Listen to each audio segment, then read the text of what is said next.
this is perfusion, and as we know, perfusion means flow of oxygen-rich blood to the cells and the tissues, right? So in this context, that's what I'm pertaining to. There's also a different definition of perfusion in respiratory, but it's kind of similar. But when we talk about VQ, for example, VQ perfusion, so V is ventilation, Q is perfusion. Ventilation has to do with the air going into the lungs, and then perfusion in that sense is the pulmonary capillaries obtaining the oxygen-rich blood. Okay, so in respiratory, that's VQ. So what we're talking about here is the flow of oxygen-rich blood to the different areas of your body, okay? So this is gonna be mainly arterial. So there's different reasons why perfusion is gonna get decreased. We'll kind of enumerate some of that as we go through these reasons here. For example, when there's increased blood viscosity, meaning the blood is thick, can you give me an example of when that might happen? Okay, so sustained hyperglycemia. So when there's a lot of sugar in the blood, you kind of want to think of that as almost like honey, right? So the blood gets really thick, almost like honey consistency. And so that increases the viscosity. Can you think of any more? More from an autoimmune, no, sorry, a hematology standpoint, fourth semester?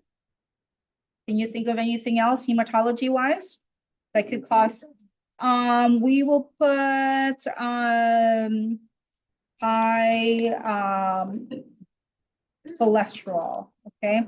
And when we say cholesterol, what we really would want to focus on is your LDL or your triglyceride. So that definitely could decrease your perfusion.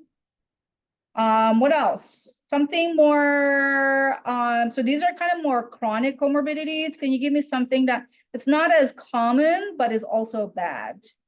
Sickle cell, absolutely. Good job. So sickle cell crisis, right? In sickle cell in a vaso-occlusive crisis, okay? Can you give me another one that's kind of along the same lines, but now in the immune system, autoimmune system? So we got hematology here, huh? Where there's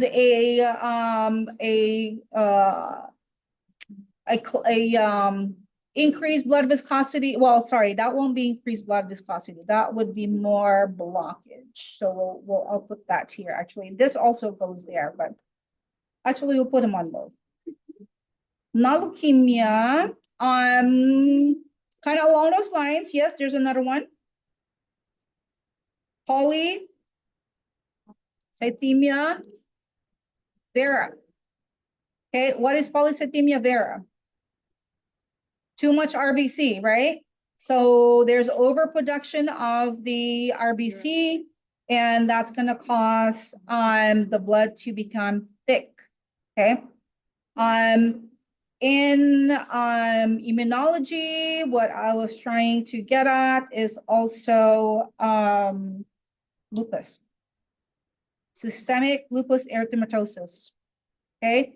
And in this situation, there's too much antigen antibody that could be just in the blood, okay? Now, this is likely to cause this through a different pathology, and we'll all discuss that in a minute, okay? But the most common are the top three here, or maybe four, okay? That causes the blood to be extremely thick, and then that slows down the perfusion. And while we're at it, let's go ahead and add other risk factors that could happen if there's increased blood viscosity. Not only is perfusion going to get decreased, but we're also going to have a risk for, what do you think? Because of what? Clots, right? Not clots in a sense of coagulants, clots because all of this is going to stick together, right? So think of like, you're exiting from a concert that you just watched and there's only like one exit, right? And everybody's like all sweaty because they're all like jamming, during a concert and all sticky, right? And then you touch each other's arms like, ugh, like sticky. Same with the blood, right? And so they get stuck together, right? So then there's a risk for clots, which obviously will further decrease perfusion. Now, when will there be extreme vasoconstriction? Vaso, not bronchial. So maybe a severe anaphylaxis, sure. What could they be doing? That's the opposite. So vasoconstriction, come on, think of medications maybe. Think of out in the street. Drugs. Which kind? Give me class. What class? Class. What do they do? Stimulants. And I'm talking about not a one-time use, like someone who uses stimulants all the time, right? So what stimulants are we talking about? That is, again, really extreme. I mean, it could even be, like a everyday Red Bull or energy 5-hour energy drinks. Right? It could be, let's just enumerate them here, actually. It could be that, or it could be Adderall, Ritalin, right? Something that's kind of less than that is your Sudafed. The one that's behind the counter, which is your pseudoephedrine. Pseudoephedrine has amphetamine derivative inside. That's why students don't get any ideas, use it to stay up so they could study. And then the more illicit ones, cocaine and methamphetamine.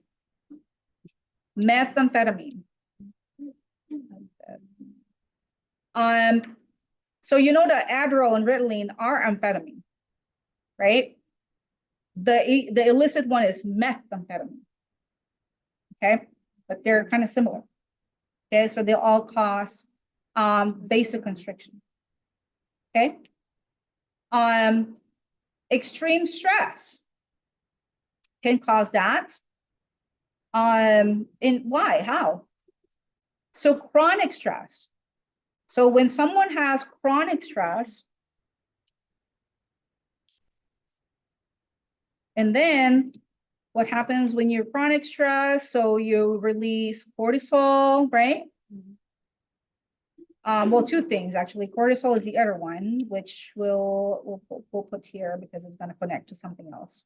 Cortisol, which as we had talked about earlier, is your glucocorticoid, right? And because what releases cortisol is the activation of your what system? Sympathetic nervous system activation, right? Your sympathetic nervous system is activated. And what is part of that sympathetic system? That's your adrenergic system, right? And so what happens as part of that, again, cortisol is released. And that's glucocorticoid, just so we are reminded that it has glucose. Okay. And the other component is your adrenaline, your epinephrine, right? So when we have epinephrine that is released, then that leads to vasoconstriction. Okay. Now going back to this cortisol here, if you have an increased release of cortisol over time, then that's gonna weaken your pancreas, overwork pancreas, let's say. And when you overwork your pancreas, because you're always stressed and because your sugar is always high, and also probably you're eating a lot of cookies and Tiana's muffins, I don't know.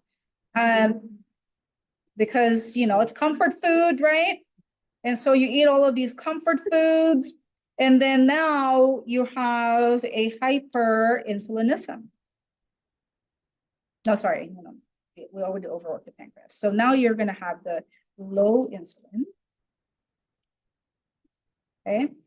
And so when you have your low insulin, because you overwork your pancreas, you now have a pancreatic deficiency, then you're going to go back to this part here of sustained hyperglycemia. Then you get diabetes. Okay. Okay. Now, arterial blockage. Who gets arterial blockage? Well, our person here with the high LDL, right? We'll get, let's walk through that. So we'll put it up here a little bit. So we get a high LDL. How high is high? 100. Okay, greater than 100. If they have comorbidities, 70. Greater than 70 is too much. Okay. Comorbidities would be diabetes, hypertension. Okay. So if they have this high LDL, then what happens is they have this rough LDL that is causing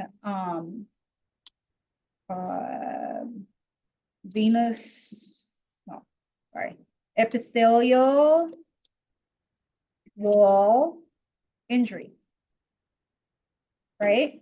What does that mean? The wall of your blood vessel is getting scratched because LDL is rough. And so when you have this epithelial wall injury, when you have an injury, then what patches it up together? The platelet, right? So you're going to have platelet aggregation and your fibrin, right? It's going to patch up that area of the blood vessel that has the injury, okay? And what is wrong with platelet? Platelet is sticky. So then at this point, what the patient has is a soft plaque. Okay. Now a soft plaque can still be cleaned. What cleans it? Good cholesterol.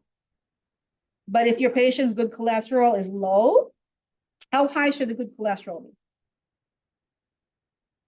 Greater than 40, 50, yeah. But the higher that is, then the better, right?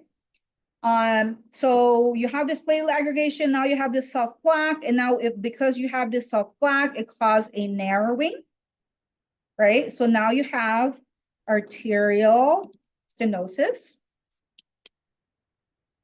That means that the area where blood's going to flow is now more narrow. And so because it's now more narrow and you're still eating fatty food, so now the fat is going to stick to that, right? And then now the fat is going to harden, and that's going to cause atherosclerosis. Okay. Now that you have atherosclerosis, and if that plaque continues to harden and increase, then that is what's going to cause, this is a hard plaque now. When it's a hard plaque, you can't soften it anymore. You can't reverse it anymore. You're going to have to rotor-rooter it out or bypass that artery. Okay, and that causes arterial blockage. Okay.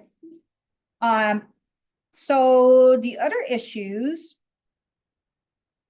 back here. So the other issues is low cardiac output.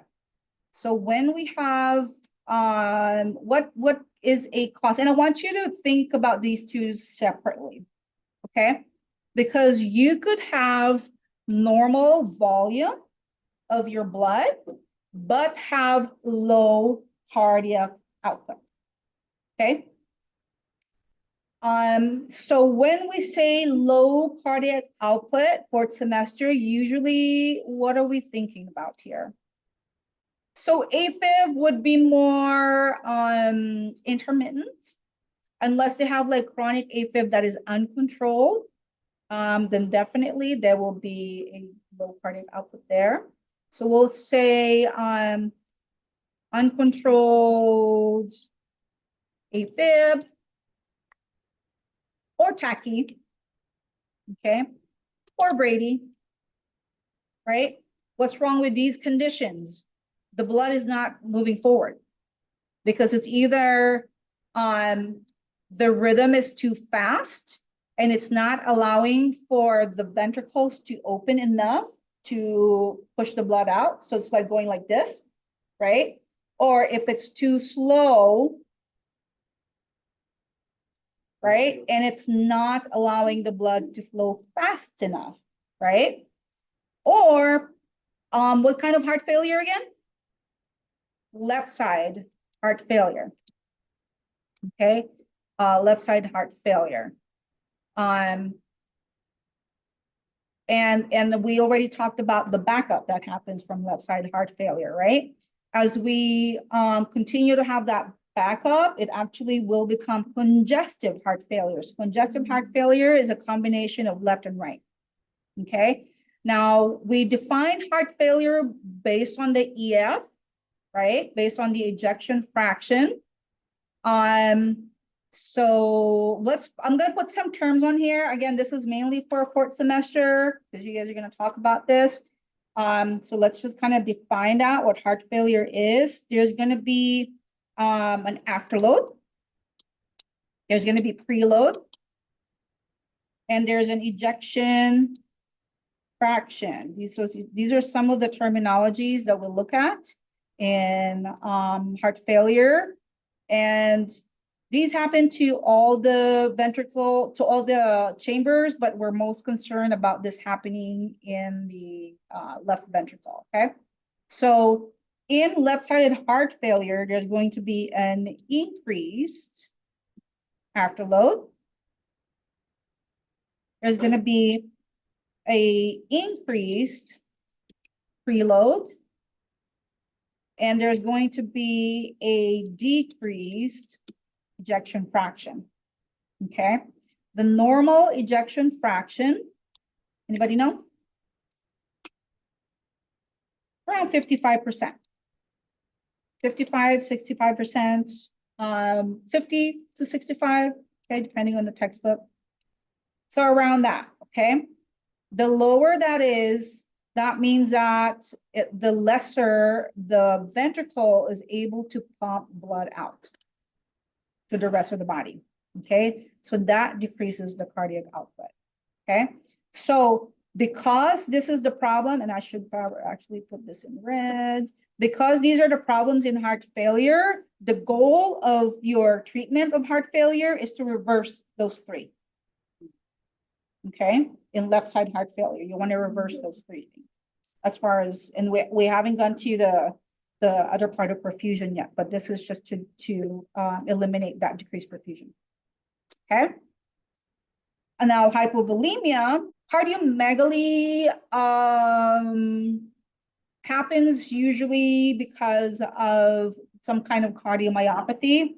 And the difference between cardiomegaly and left side heart failure is in left-sided heart failure, usually it's LVH, left ventricular hypertrophy. It's specifically the left ventricle that is enlarged.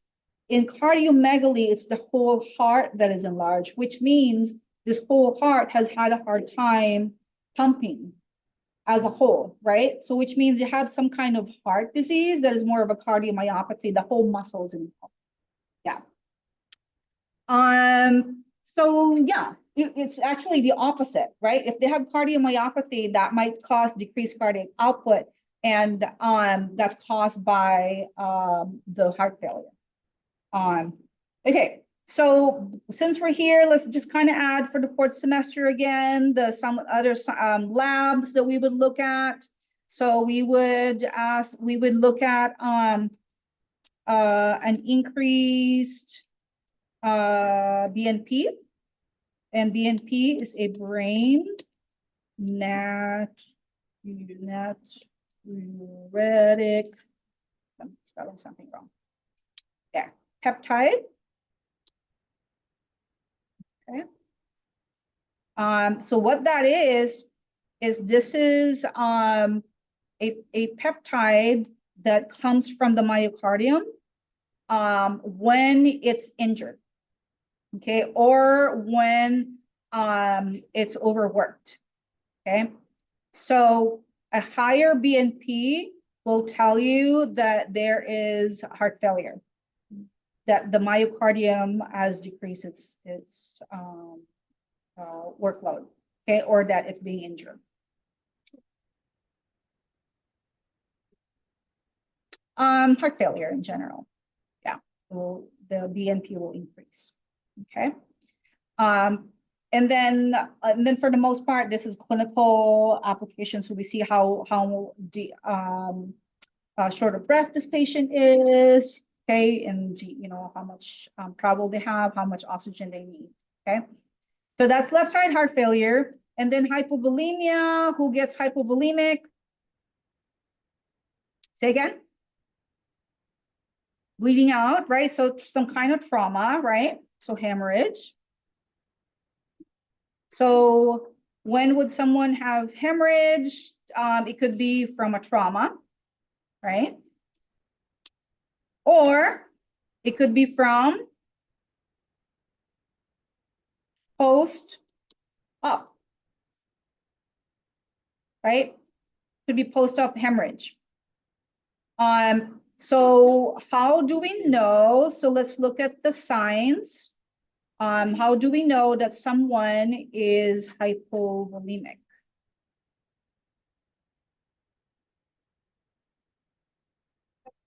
So tachycardia, what is first, hypotension or tachycardia?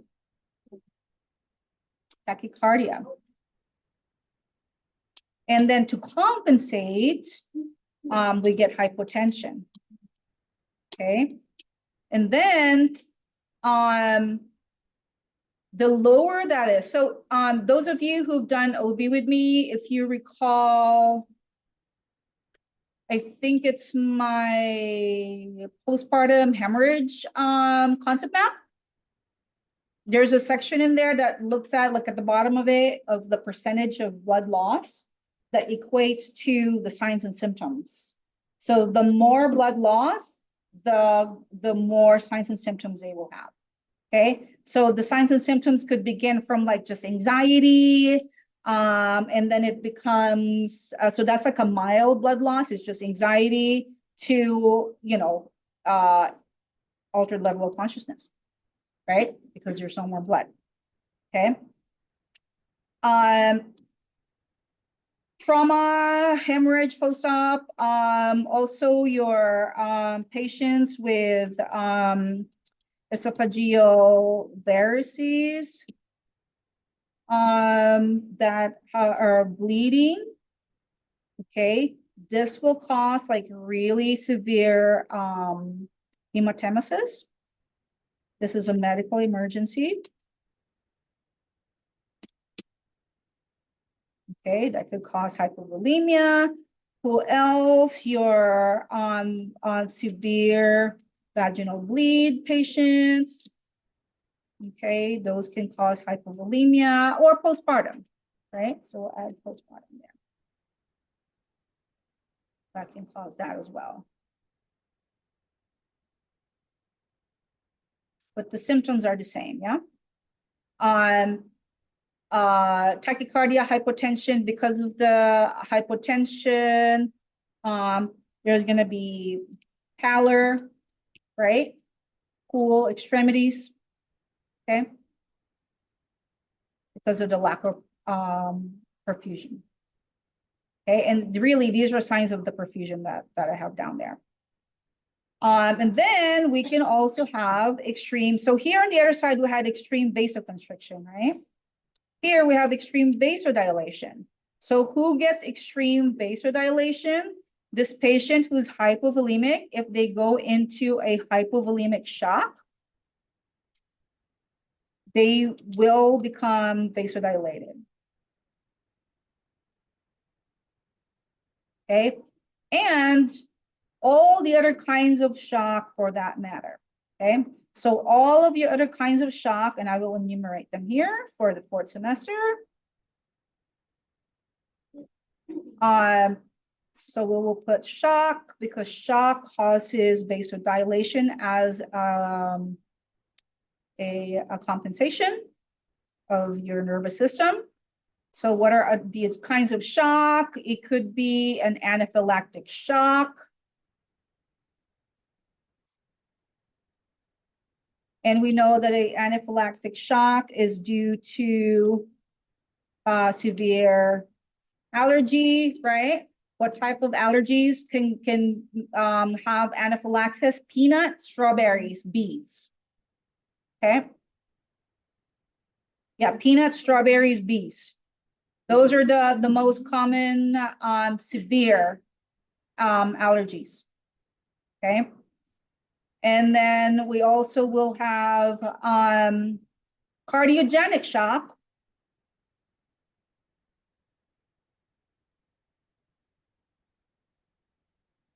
So cardiogenic shock can cause extreme vasodilation, which would lead to decreased perfusion, decreased perfusion to the myocardium, that will lead to death.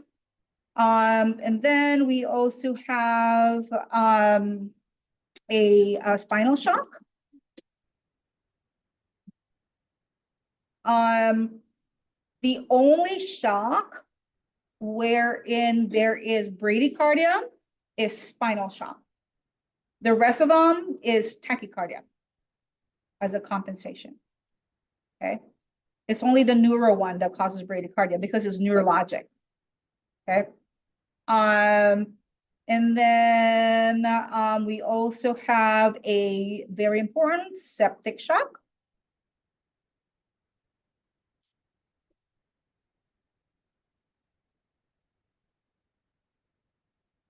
Okay. And what causes a septic shock? Really severe infection. What are the signs of a septic shock? So that's a complication. Yeah, that's a complication. So this, and we can, that's not so much, well, it sort of is perfusion, but I'll add that. Just please remind me to say that again. So when we have a severe infection and it's going into a septic shock, let me just put these arrows here first. And then we're looking for signs and symptoms of septic shock. We're looking at shake and bake, fever and chills.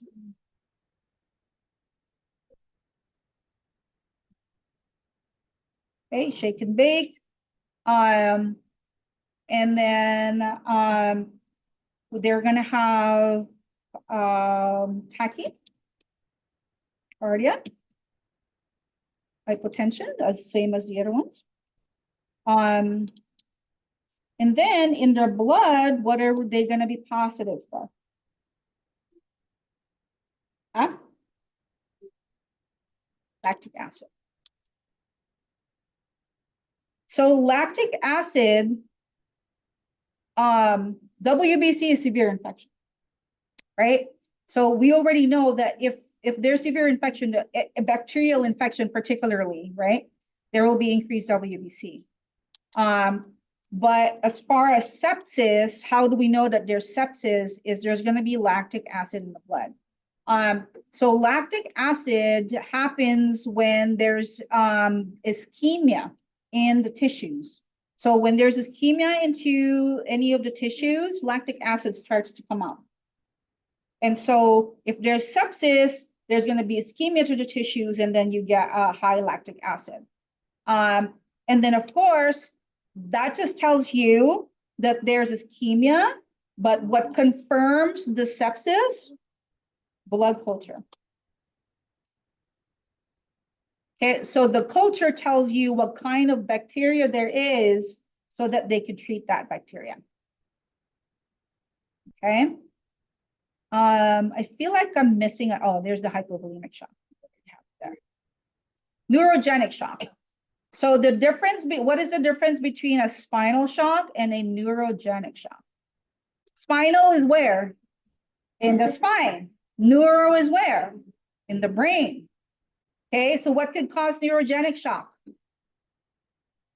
TBI, absolutely. Yep, yep. You guys know what TBI is? Traumatic brain injury can cause that.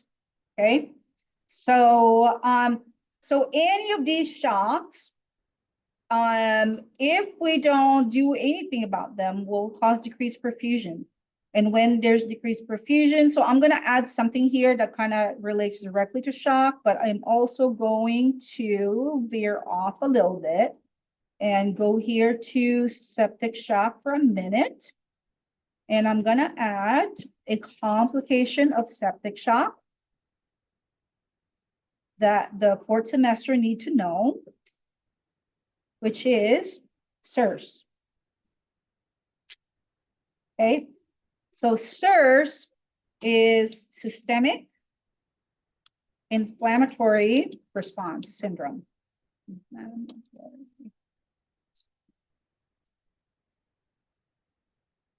Okay, so systemic inflammatory response syndrome.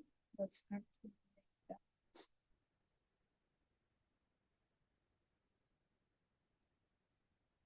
is basically there's an overwhelming inflammation in the blood, right?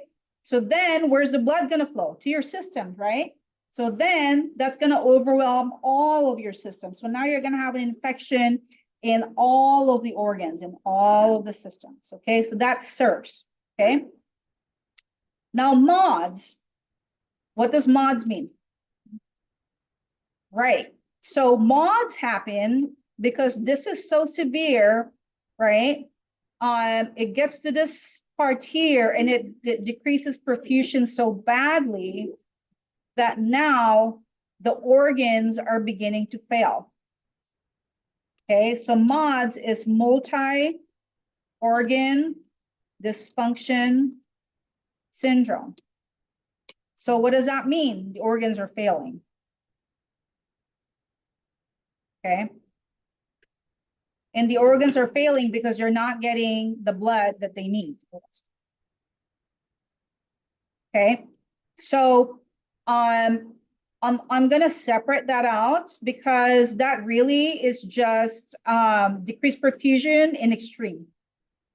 Okay. So I'm going to connect all of the stuff that we're going to talk about here for perfusion. And then I'm going to connect that to that because that's going to end in death, basically. Okay. So now that we've looked at all of and this is not all, it's maybe most of the causes. Do you have any questions, first of all? The reason that there's bradycardia is because it's the brain itself, not the brain, but the spine itself has lost control over the heart rate. So that's the only one, neurogenic shock is the only one that where there's Brady, the rest of them is tachy. And then the blood vessels still compensate the same, it's still hypotension. Okay, so now we're gonna look at now what happens. So these are all the causes up here, right? So now we're gonna look at the effects. So I'd like to kind of break that down to into different organs. Okay, that way it's easy for us to kind of organize our thought process. So we have CNS. And then we have cardio. And in cardio, I want to put myocardium. No, I want to put coronary arteries. Okay, and then I also want to put the myocardium. And then I also want to put the chambers.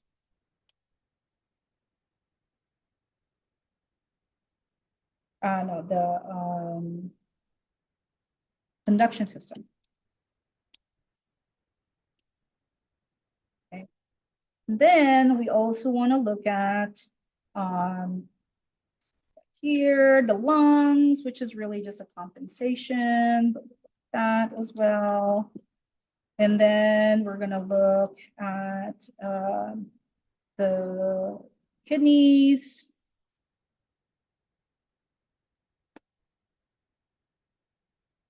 And then we're going to look at the musculoskeletal system.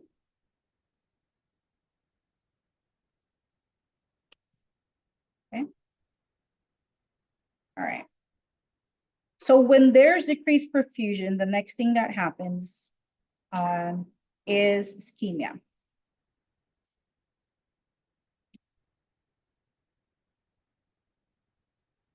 So we're going to put ischemia as this color here. Okay, and then if we don't resolve the ischemia, then what happens next? Necrosis.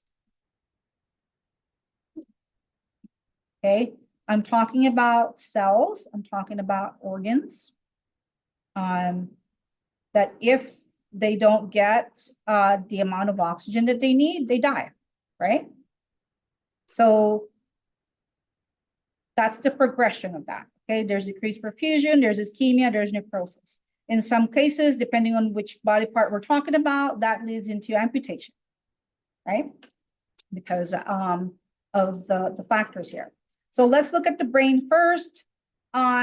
So we kind of have talked about some of it, but let's split it out versus into acute and chronic perfusion loss. So if there's an acute perfusion loss, we kind of had talked about how there's going to be ALOC, right? So we know that there's going to be decreased level of consciousness, lethargy, because of the rapid loss of perfusion to the brain cells, okay? So that's one of the first things that's going to happen. If it's something that's kind of more slow, okay, more chronic, maybe in a chronic comorbidity, the symptoms that we're going to see are a little bit subtle, okay? But what are the things that we will see? We might start seeing memory loss, okay? And that patient will eventually get dementia, okay? And this is known as vascular dementia, okay? So it's still forgetfulness, but it's not due to Alzheimer's. It's because their brain cells are starting to die. And so the more brain cells die, the more they're going to forget, okay? And then we talked about clots here. So obviously in the brain, that's a stroke, okay? In the coronary arteries, part of what also has decreased perfusion in the coronary arteries, if it's acute, then we're going to have MI. Okay, and we're going to put some signs and symptoms in there as well. So obviously there's going to be chest pain, right? How do we characterize the chest pain in, and let me actually separate out angina. Okay, so anginal pain is to ischemia. Okay, so I'm going to put that ischemia. versus MI is due on infarction, which is necrosis. Okay. So what does that mean? An anginal pain will go away, right? So what is the factor that affects that? If someone has a blocked artery and then their blood pressure goes up, that partially blocked artery will become fully closed. Then the blood flow to the myocardium is going to decrease. Okay, so then that's going to cause the acute chest pain. So actually, this goes. Okay, and then if it's something that is a complete loss of blood flow, then that causes the myocardial infarction, which is of course deadly. Okay. So I'm actually gonna put that there. And then here for more chronic, we have chronic. So we have coronary artery disease. Okay, coronary artery disease. They may or may not have symptoms, but that means that they have some blockage in their coronary arteries. Okay. Now, in the conduction system, especially if there's like loss of electrolytes due to the hypovolemia, then we're going to start seeing first bradycardia. Okay. And then we will start seeing ventricular fibrillation. Okay. Or asystole. Okay. There may also be what's called PVCs. So PVCs are premature ventricular contraction.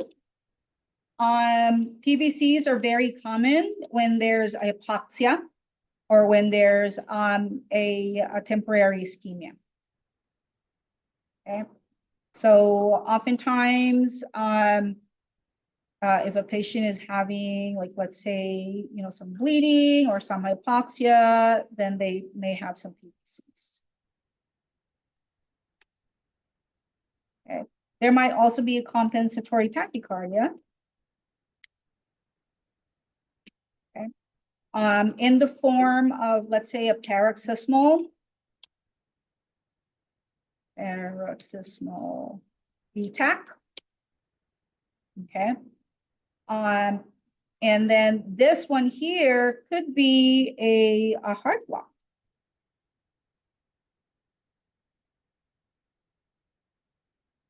And you guys, fourth semester will learn more about heart blocks when you go through EKGs. Okay, so that is what happens. Now, the other thing that happens with decreased perfusion to the chambers of the heart is if the cause of the decreased perfusion is not the heart failure, then to compensate, right? So the heart will compensate, the ventricle will compensate, and then it's going to become overworked. And then it's going to become enlarged, and that's called left ventricular hypertrophy. And then it's going to become weak. And then now you have left heart failure.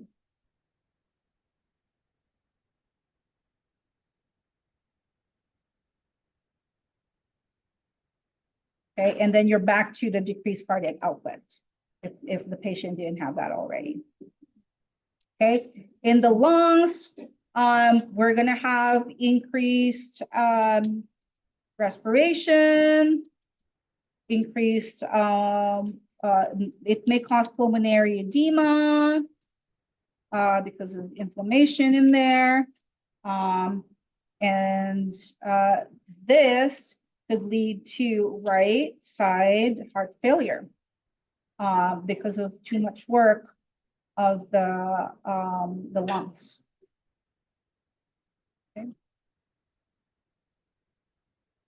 In the kidneys, so there's different stages of kidney disease. And so if we have someone that is chronic ischemia, so what happens is two things. So we have the chronic kidney disease in stages. So normal GFR is about 120 milliliters per minute. So when we go into chronic kidney disease, stage 1, so it's going to be stage 1, stage 2, stage 3A, stage 3B, stage 4, and stage 5. Okay, so these are the different stages of kidney disease. Stage 1 is less than 120 mLs per minute. Stage 2 is less than 90 mLs per minute. Stage 3A is less than 60 mLs per minute. Stage 3B is less than 45 mLs per minute. Stage 4 is less than 30, and stage 5 is less than 15. Oops. And again, when they get to this stage, this is end-stage renal disease, and this is when people start getting dialysis. There's no turning back from stage 5. They either will need to get dialysis or get new kidneys. Okay, but new kidneys only work for about 10 to 12 years. And then you're going to have to get another one or you die. Okay. And then in acute kidney disease, we don't look at the GFR as much. So in acute kidney injury, we look at the serum creatinine, right? So we look at serum creatinine. And what is normal serum creatinine? So normal, 0.8 to 1.2. So it will be greater than 1.2. Okay, the higher that is, the worse the acute kidney injury is. Okay, which could lead to end-stage renal disease as well, if they don't get a dialysis or go to reverse the causes of it. Okay.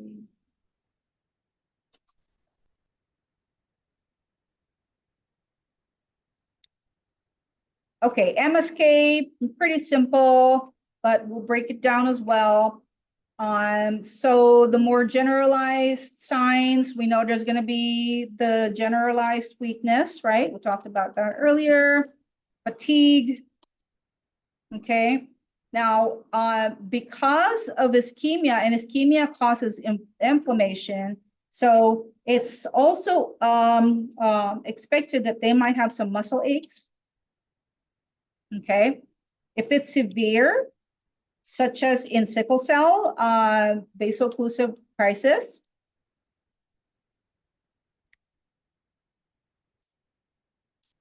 So this pain is, they're gonna have like body aches, severe body aches. Okay. And then they're going to have low energy, so low tolerance, low activity tolerance. Okay. And these are the people that every time you have them, you know, do something, they're like, oh, I'm so tired, you know, and they're all short of breath, right?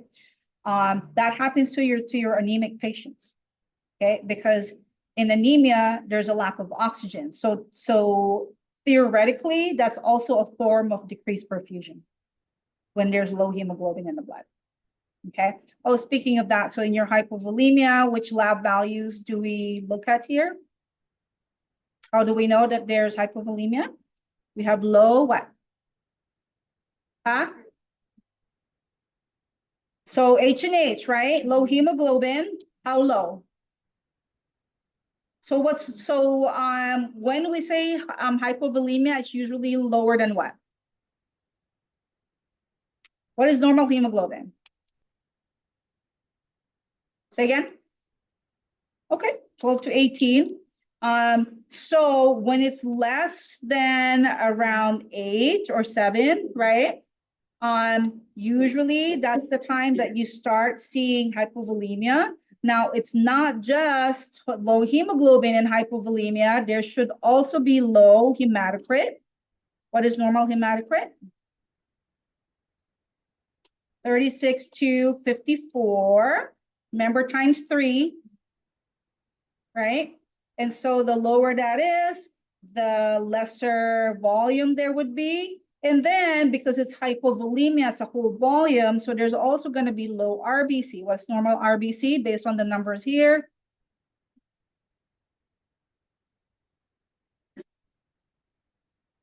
Or 2.